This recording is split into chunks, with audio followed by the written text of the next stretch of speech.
اتنی لمبی 27 سال کی سٹرگل کیوں کی، اور وہ اس کے خدشات کیا ہیں کہ یہ ملک میرا کس طرف جا رہا ہے.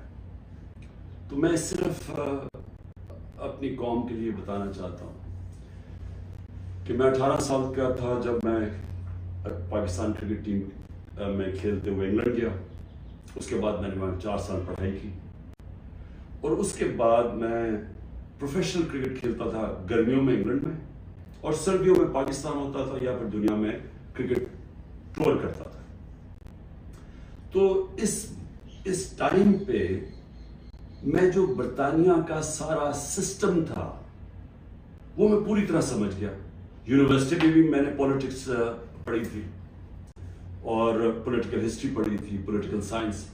تو مجھے وہ پوری طرح سمجھ آ گئی کہ وہاں کا سسٹم کیا ہے، اور پاکستان کا سسٹم مجھے پتا تھا، میں یہاں بڑا ہوا تھا. تو میرا جو تجربہ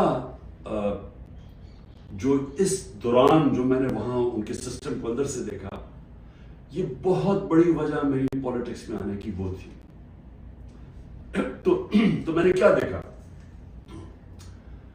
میں نے یہ دیکھا کہ اس ملک کی جو سب سے بڑی خوبی یہ تھی کہ وہاں قانون کی حکمرانی تھی، انصاف تھا، رول آف لا تھا. اور میرا سارا جو برطانیہ کے پاکستانی تھے ان سے میری مسلسل ملاقاتیں رہتی تھی، کیونکہ وہ میں کرکٹ کھیلتا تھا، وہ کرکٹ میچ دیکھنے آتے تھے. جب میں میچز کھیلتا تھا، جو پاکستانی انگلینڈ کے اندر تھے وہ میچز پہ آتے تھے، تو میرا انٹریکشن تھا ان سے. تو میں جو اوورسیز پاکستانی برطانیہ میں خاص طور پہ ان سے پھر میرا بڑا قریب انٹریکشن رہا. تو میں اب آپ کو بتانا چاہتا ہوں کہ فائدہ کیا ہوتا ہے جب ایک ملک میں قانون کی حکمرانی ہوتی ہے، انصاف ہوتا ہے.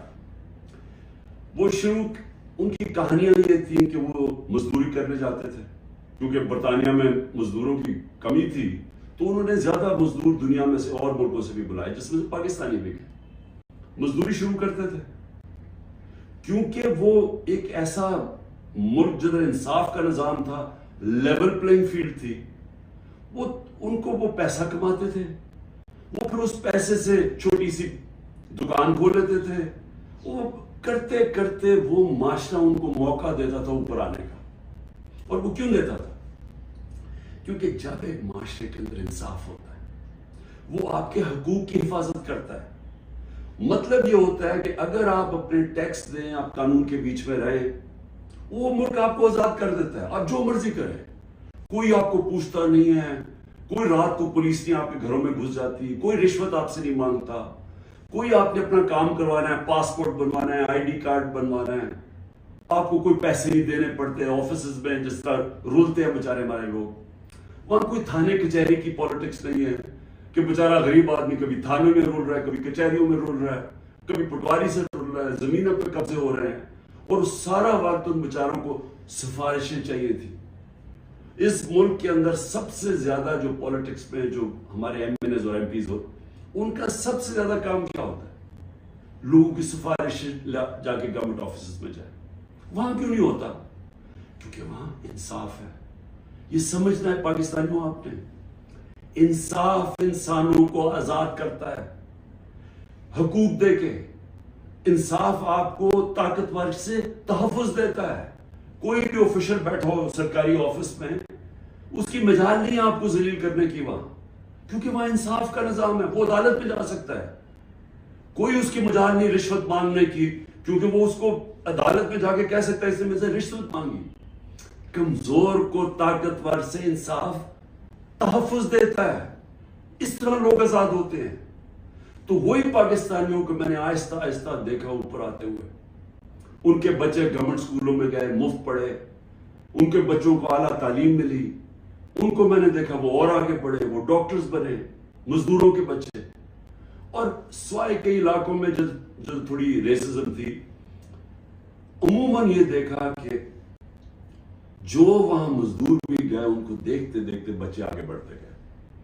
بزنس شروع کی انہوں نے، بڑے کام کیے. لیکن جو بھی یہاں پاکستانی جاتے تھے، جو مجھے ابھی بھی یاد ہے، وہ سارا وقت ترستے تھے کہ میں نے ایک دن پاکستان جانا ہے. وہ پاکستانی میوزک سنتے تھے، پاکستانی فلمیں دیکھتے تھے، کرکٹ میچ دیکھتے تھے, سارا وقت یاد کرتے تھے پاکستان میں کہ جیسے ہی ہم نے پیسہ کما لیا ہم پاکستان جائیں گے. اب ان کے بچے وہاں پڑھ جاتے تھے, بڑے ہو جاتے تھے. جب بچے تھوڑے بڑھ جاتے تھے, بڑے ہوتے تھے, وہ پھر آپ پاکستان آنے کی کوشش کرتے تھے. اب میں آپ کو بتاتا ہوں کہ کیوں ہم آگے نہیں بڑھ رہے. وہ آتے تھے پاکستان, ان کے بچے جب پاکستان میں بزنس کام شروع کرتے تھے ان سے کام ہی نہیں ہوتا تھا. وہ عادی تھے کہ وہ سسٹم میں جائیں, وہاں سسٹم کام کرتا ہے, کام ہو, وہاں آپ کا جائز کام ہو, آپ کو کوئی پیسے نہیں دینے پڑتے, آپ کو فوری کام ہو جاتا ہے, کوئی رکاوٹیں نہیں ہیں. آپ بزنس کھولنا چاہیں, آپ محنت کریں, آپ وہ بزنس کامیاب ہو سکتی ہے. نفع نقصان ہوتا ہے لیکن کوئی رشوت نہیں مانگتا, کوئی آپ سے آ کے انسپیکٹر نہیں آتا, کوئی یعنی سرکاری آفیشل آپ کو تنگ نہیں کر سکتے. یہاں کی ان کو مشکل پڑ گئی. وہ تھوڑی دیر آتے تھے, کوشش کرتے تھے, تھوڑی دیر کے بعد ملک سے باہر واپس رہ ہی نہیں سکتے تھے. کرپٹ نظام میں ایک وہ نظام جدھر انصاف نہیں ہے وہ نہیں گزارا کر سکتے تھے. وہ بیچارے ماں باپ واپس چلے جاتے تھے انگلینڈ. کئیوں کو میں جانتا ہوں انہوں نے پیسہ اکٹھا کیا, محنت کی, 15-20 سال سرمایہ کاری, اتنا سرمایہ اکٹھا کر کے پاکستان آ کے بزنس کھولی.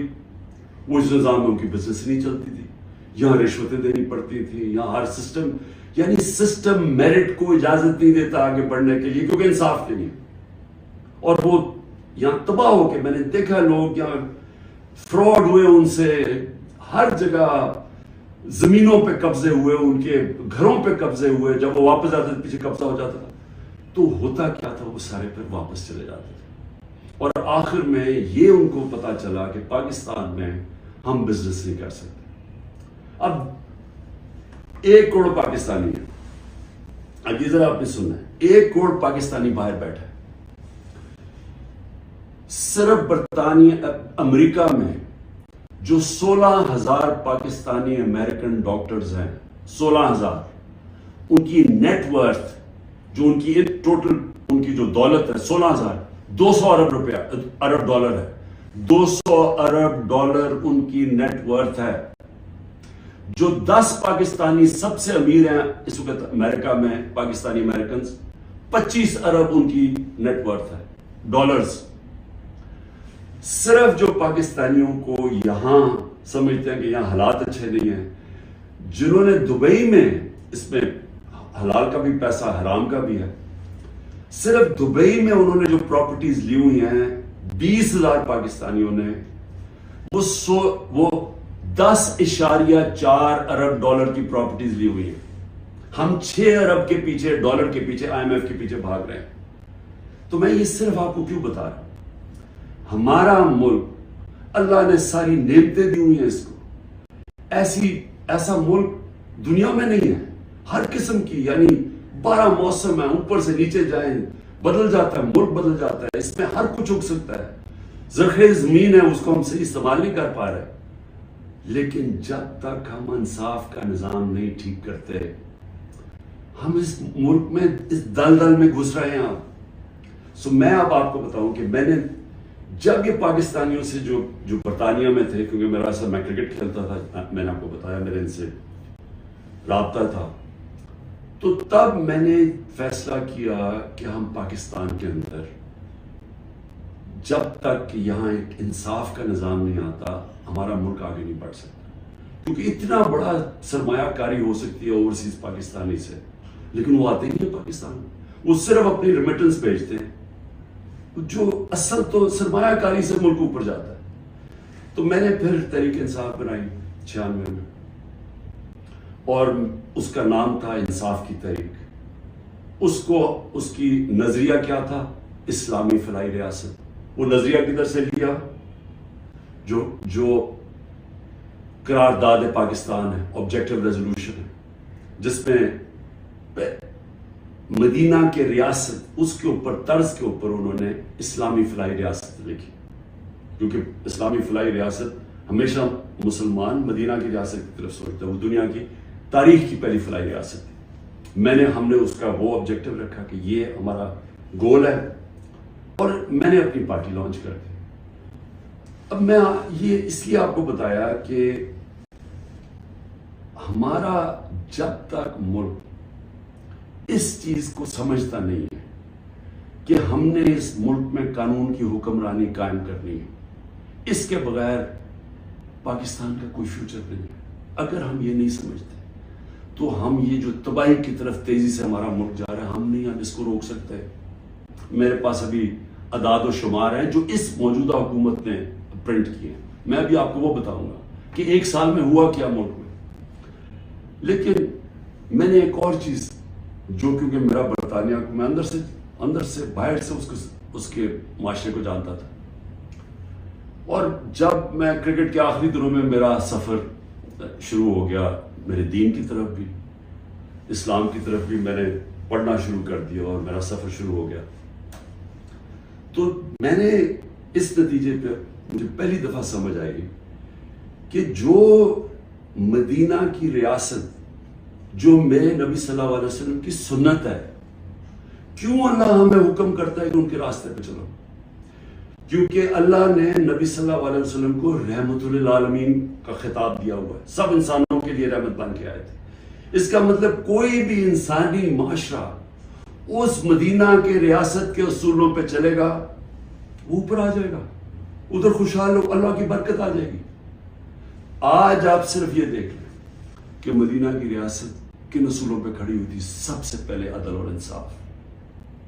عدل اور انصاف کا مطلب یہ حقوق، انسانی حقوق، ہر انسان کے جب اس کو حقوق ملتے ہیں وہ آزاد ہو جاتا ہے، اس کو طاقتور سے تحفظ مل جاتا ہے، اور انسانوں کو حقوق دے کے پھر فلاحی ریاست بنائی کہ ایک ریاست میں انسانیت کا نظام، کہ ایک ریاست کمزور کا ذمہ داری لے اپنے کمزور طبقے کی، غریب کی، بیواؤں کی، معذوروں کی، یتیموں کی، بوڑھوں کی پینشنز نکلی مدینہ کی ریاست میں، یہ پہلی دفعہ ہوا تھا۔ تو دونوں آج جن ملکوں میں یہ بنیاد رکھی گئی ہے انصاف پہ، میرٹ پہ، فلاحی ریاست، انسانیت کے اوپر، جدھر تعلیم کے اوپر زور دیا جو میرے نبی صلی اللہ علیہ وسلم نے دیا، وہ سب آگے نکل گئی ہیں۔ آپ ایک ملک دیکھ لیں جو آج خوشحال ہے، وہ سب یہ وہی اصولوں پہ وہ کھڑے ہوئے ہیں، کیونکہ رحمت للعالمین تھے کہ جو ان کی سنت پہ چلے گا اس کو اللہ اس معاشرے کو برکت بخشے گا۔ اب ہم پاکستان پہ آتے ہیں، موجودہ پاکستان میں دیکھیں جو اس وقت پاکستان میں ہو رہا ہے نا، یہ ہر چیز جس کے لیے، ہر وہ اصول جس کے اوپر پاکستان بنا تھا، آج اس کی نفی ہو رہی ہے۔ بدترین غلامی ہو رہی ہے اس وقت پاکستان کے اندر۔ نہ آزادی نام کی کوئی چیز ہے، کیونکہ حقوق ہی نہیں ہے کسی کے۔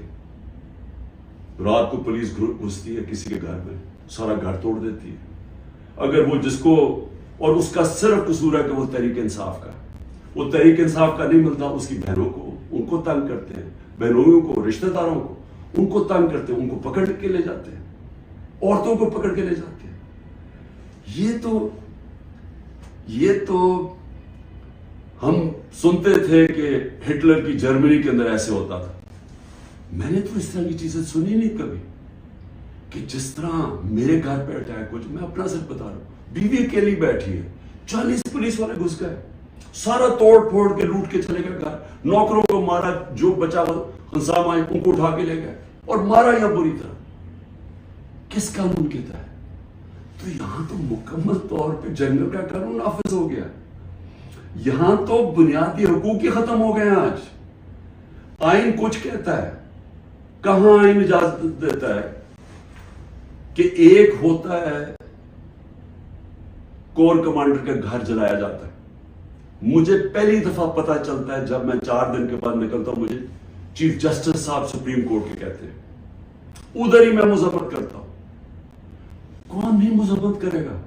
اب جس کو پکڑتے ہیں وہ آگے بیٹھتے ہیں، جی میں پی ٹی آئی چھوڑو، میں جی فوج کے ساتھ ہوں اور میں بڑی مذمت کرتا ہوں 9 مئی کو، تو کون نہیں کرتا؟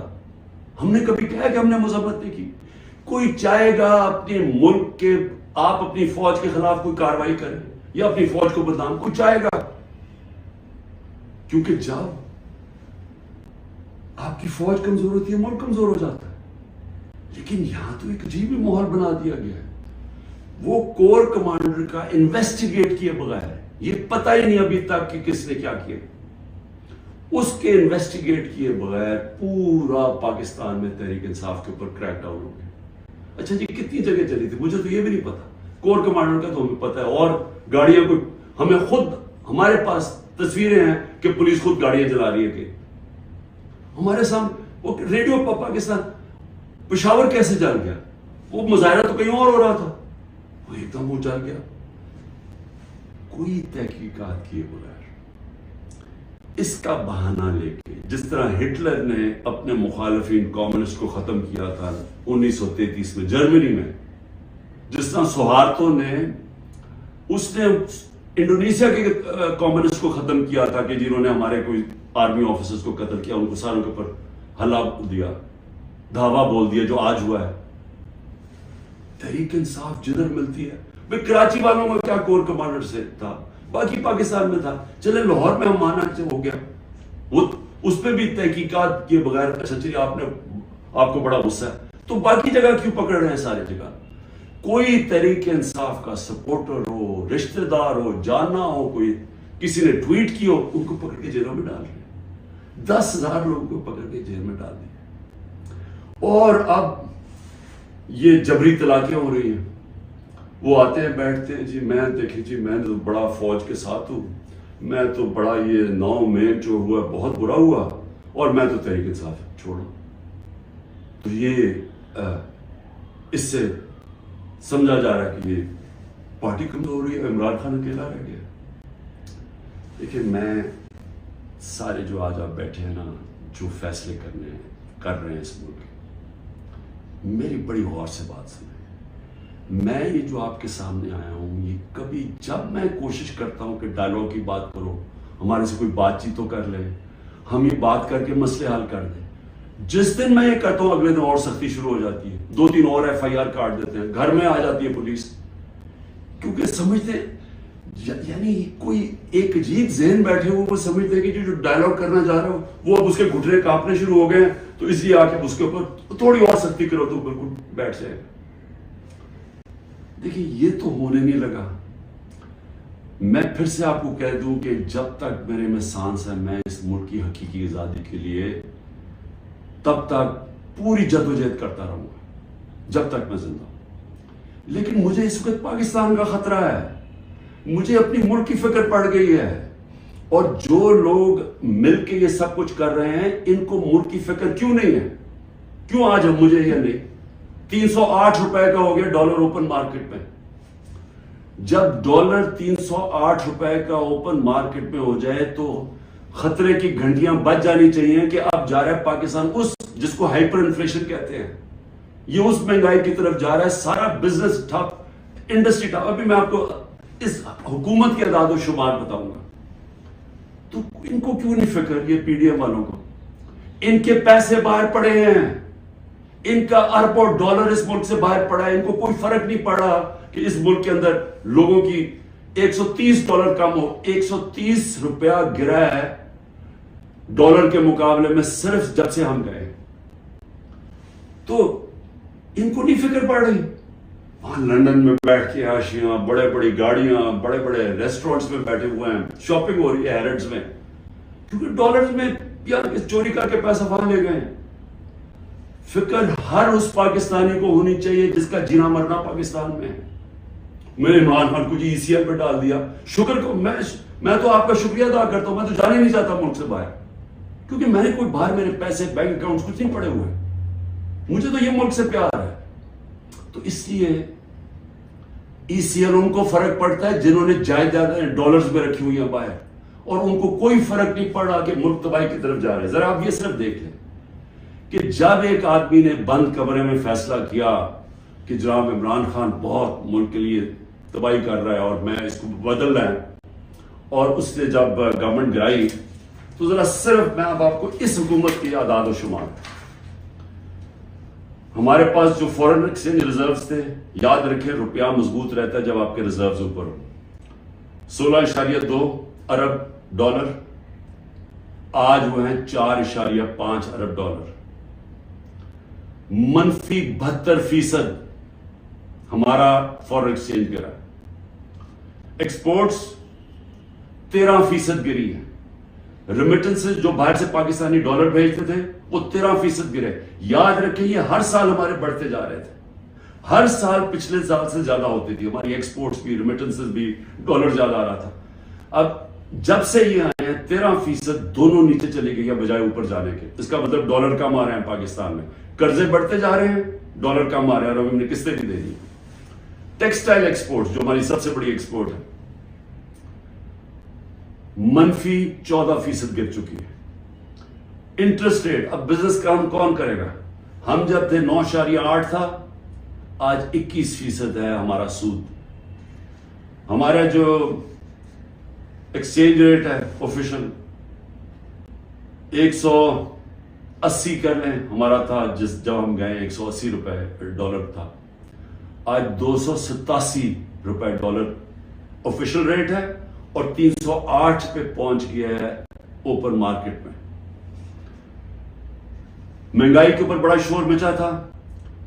12.7% تھی ہماری کنزیومر پرائس انڈیکس.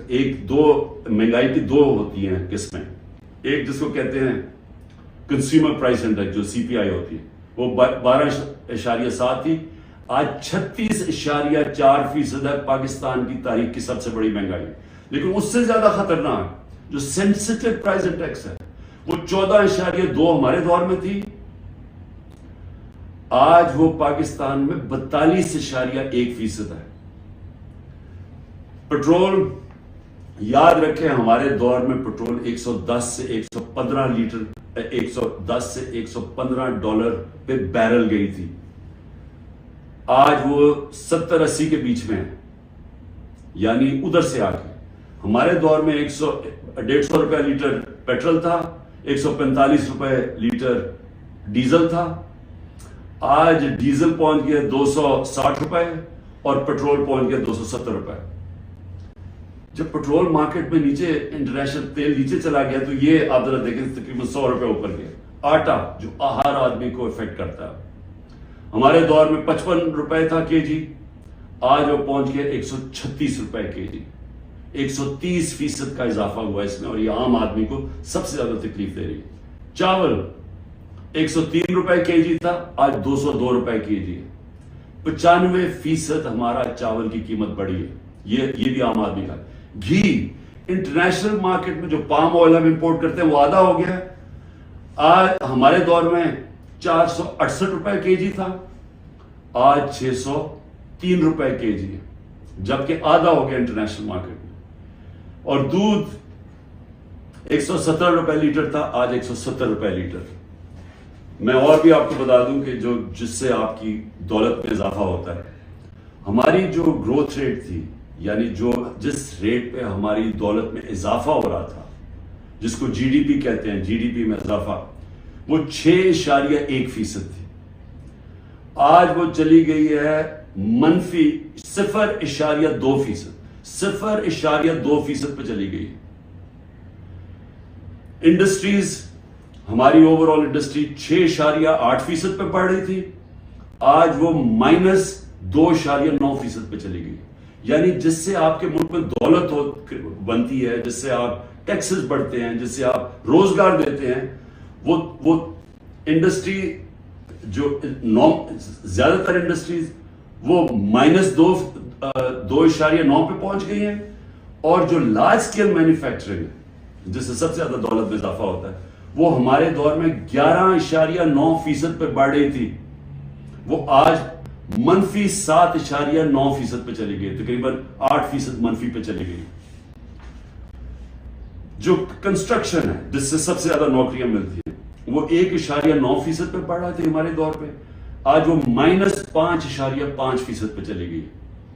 اور پھر کاٹن, کیونکہ ہمارا سب سے زیادہ جو کپڑا بناتے ہیں ہم, اس سے ہمارا اضافہ بھی ہوتا ہے, نوکریاں بھی ملتی ہیں, ایکسپورٹس بھی بڑھتی ہیں, وہ 9.2% پہ بڑھ رہی تھی, آج وہ -23% پہ پہنچ گئی ہے, یعنی کہ بند ہو رہی ہے انڈسٹری. میں یہ آپ کو یہ صرف فگر اس لیے دے رہا ہوں, اور جو بھی ہمارے اس ملک میں فیصلے کر رہے ہیں, میں اس لیے آپ کو کہہ رہا ہوں کہ یہ ملک تباہی کی طرف جا رہا ہے. ان کے پاس کوئی روڈ میپ نہیں ہے. جتنا ٹائم دے رہے ہیں یہ ملک نیچے جاتا جا رہا ہے. جن لوگوں کے پاس ڈالرز میں باہر پیسے نہیں رکھے ہوئے ان سب کے لیے تباہی آئی ہوئی ہے. سارا تنخواہ دار طبقہ آج تکلیف میں ہے. جس کے پاس سیلریز ہیں ان کا اگر 100 روپیہ سال پہلے اگر 100 روپیہ چیزیں خریدا تھا وہ 50 روپے رہ گئے. تو یہ تو ایک عذاب آنے والا ہے. اور ابھی یہ جو روپیہ گر رہا ہے کیونکہ ان کے پاس جب آپ کیسے آپ نے قرضے دینے آپ اگلے مہینے قرضوں کی قسطیں دینی ہے. جب آپ کی دولت میں اضافہ نہیں ہو رہا, جب ڈالرز ہی نہیں بڑھ رہے, جب آپ کی انڈسٹری بند ہو رہی ہے, جب آج کسانوں کے پاس وہ پیسہ ہی نہیں رہا کیونکہ وہ اتنی مہنگائی ہو گئی ہے کہ اس کے پاس پیسہ نہیں بچتا اپنی زمین پہ لگانے کے لیے, تو وہ اس کی ظاہر ہے اس کی پیداوار گرنی شروع ہو جائے گی. تو ہم نے کدھر سے قرضے واپس کرنے؟ ہم آج پاکستان میں ہمیں یہ سمجھنا چاہیے کہ ہم اگر اس وقت اس کو ہم ٹھیک نہیں کرتے یہ سب کے ہاتھ سے نکلنے والی ہے. دیکھیں معاشرہ کنٹرول سے باہر بھی نکل جاتا ہے. سری لنکا میں اس سے کم حالات تھے جبکہ لوگ سڑکوں کے اوپر آ گئے. ابھی تک لوگ سڑکوں پہ کیوں نہیں آ رہے؟ کیونکہ انہوں نے الیکشن پہ کی امید لگائی ہوئی ہے کہ ہم جو ہمارے سے ہوا ہے وہ اندر گھروں میں بیٹھ کے تپے ہوئے ہیں کہ جب الیکشن آئے گا تو ہم ان کو سبق سکھائیں گے. تو یہاں تو الیکشن کروانے کا کوئی پلان ہی نہیں ہے. یہاں تو الیکشن کا تب پلان ہے جب عمران خان کو کرش کیا جائے گا, اور وہ کرش کیا جا رہا ہے. یعنی یہ جو ہمارے اوپر جس طرح کا جبر ہو رہا ہے اور جس طرح کا یہ ظلم ہو رہا ہے تو یہ تو کبھی ہوا ہی نہیں ہے پاکستان میں کسی پارٹی سے. اور یہ اس کے پیچھے یہ سوچ ہے کہ جب یہ کرش ہو جائے گی پارٹی تب ہم الیکشن کروا دیں گے. دیکھیں کیونکہ میں بڑا ہوں, میں نے ایسٹ پاکستان مجھے یاد ہے. میں بار بار لوگوں کو بتاتا ہوں کہ آخری فلائٹ میری آئی تھی ڈھاکہ سے, میں انڈر 19 کا میچ کھیلنے گیا تھا. اس کے بعد آپریشن شروع ہو گیا تھا مارچ اپریل 71 میں. دیکھیں ہوا کیا تھا اس پاکستان میں, اس پھر سے یاد رکھیں, تاریخ سے سیکھنا چاہیے. ذوالفقار علی بھٹو نے 81 سیٹیں جیتی پاکستان میں 138 میں سے, اور کہا تھا ذوالفقار علی بھٹو کا انقلاب آ گیا تھا, اور واقعی انقلاب تھا, روٹی کپڑا مکان کا انقلاب آیا تھا. لیکن 138 میں سے ذوالفقار علی بھٹو نے 81 سیٹیں جیتی, اور اس نے جو نعرہ تھا کہ میں پہلی دفعہ عوام کا نام لیا. پہلے تو عوام کا نام ہمیں پتہ نہیں عوام کیا ہوتی ہے کیونکہ پہلے تو اور قسم کی سیاست تھی. تو اس نے ایک ذہنوں میں انقلاب لے کے پہلی دفعہ عوام کی بات کی. لیکن مجیب الرحمان 162 سیٹیں تھی ایسٹ پاکستان میں, اس نے 160 جیتی, صرف 2 سیٹیں ہاری اس نے. تو وہ کیا کہہ رہا تھا؟ وہ انصاف کہہ رہا تھا کہ ہمارے سے انصاف نہیں ہو رہا, ہمارے حقوق نہیں مل رہے, ایسٹ پاکستان کو کالونی کی طرح رکھا جا رہا ہے, ہمیں سیکنڈ کلاس شہریوں کی طرح رکھا جا رہا ہے. اور وہ انصاف مانگ رہا تھا, حقوق مانگ رہا تھا, وہ آزادی نہیں مانگ رہا تھا. جب ہم نے آپریشن شروع کیا تو وہ پھر حقوق سے آزادی کی طرف چلا گیا, وہ بات کرنے کے لیے بھی تیار تھا. اور ہمارا, مجھے ابھی بھی یاد ہے جب ہمارا ملک ٹوٹا تھا, میں انگلینڈ میں تھا, پڑھ رہا تھا, تو جو دھچکا ہم سب کو لگا تھا, یعنی ہم ہل کے رہ گئے تھے. پھر لوگوں نے اپنے دل بلائے, نہیں جی اس پاکستان تو بڑا غریب ملک تھا, ہمارے اوپر بوجھ تھا, وہاں سائیکلون آتا تھا تو ہمیں ان کو پیسے دینے پڑتے تھے, اس طرح کی باتیں کی. آج بنگلہ دیش ہمارے سے آگے نکل گیا ہے. اور میں آج آپ کو یہ بتا دوں کہ یہ جو ایسٹ پاکستان سے سبق سیکھنا وہ یہ کہ جب ایک قوم آزادی کا فیصلہ کر لے اور اپنے حقوق کے لیے, حقوق کا ہوتا کیا ہے, آپ کو انصاف ملتا ہے, انصاف آپ کو حقوق دیتے ہیں, حقوق آپ کو طاقتور سے کمزور کی تحفظ دیتا ہے. جب تحفظ ملتا ہے وہ آزاد ہو جاتا ہے, اس کو لیول پلینگ فیلڈ مل جاتی ہے, اس ملک میں خوشحالی آ جاتی ہے. کیونکہ وہ پھر زیادہ تر بڑی بزنسز تو نہیں ہیں پاکستان میں, جو میں بتا رہا ہوں اوورسیز پاکستانی کیوں نہیں آتا, وہ زیادہ تر چھوٹی بزنسز ہیں. چھوٹی بزنس پاکستان میں چل نہیں سکتی کیونکہ ان کے پاس اتنی طاقت نہیں ہوتی رشوت دینے کی, ان کے پاس اتنا ٹائم نہیں ہوتا کہ وہ آفیسز کے چکر لگائیں, وہاں ان کو وہ ڈیلے صرف اس لیے کریں جب تک آپ رشوت نہیں دیتے, تو وہ چلے جاتے ہیں واپس. تو چھوٹی بزنس جو اسمال اور میڈیم صنعت ہوتی ہے وہ ایک ریڑھ کی ہڈی ہوتی ہے ملک کی. اصل تو روزگار وہ دیتا ہے. ساری دنیا میں اسمال اور میڈیم انڈسٹری دیتی ہے, یہاں وہ چلنے نہیں دیتے کیونکہ یہاں ایک سسٹم بڑا کرپٹ ہے, کیونکہ یہاں انصاف نہیں ہے. تو جو میں آج آپ کو کہنے کی کوشش کر رہا ہوں کہ انصاف جب ایک لوگوں کے دلوں میں چلا جاتا ہے کہ ہمیں انصاف چاہیے, ہمیں حقوق چاہیے, ہمیں آزادی چاہیے, پھر آپ ان کے اوپر جو مرضی کریں, ملٹری آپریشن بھی, وہ پھر بیج دل سے نہیں نکلتا.